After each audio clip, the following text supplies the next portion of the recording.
নিতাইয়ের কবি হয়ে ওঠা হইল বটে।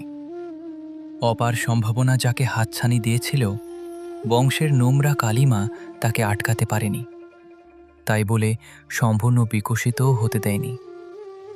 নিচু জাত থেকে উঠে আসা তরুণ কবি গায়ে ভালো, লিখেও চমৎকার। তবু ছোট লোক তো, ভদ্র সমাজে পুরোপুরি স্থান মিলেনি, পায়নি কর্মের স্বীকৃতি। স্বীকৃতি দিয়েছিল একজন ঠাকুরঝি।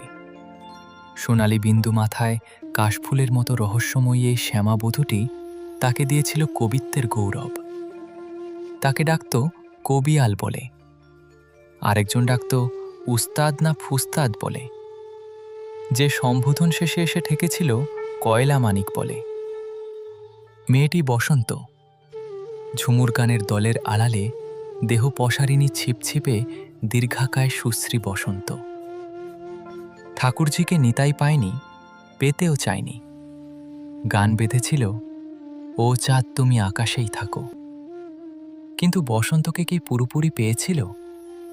তবে কেন বারবার নিতাইয়ের গানের ধোঁয়ায় ধ্বনিত হয়েছিল, জীবন এত ছোট কেনে এই ভুবনে।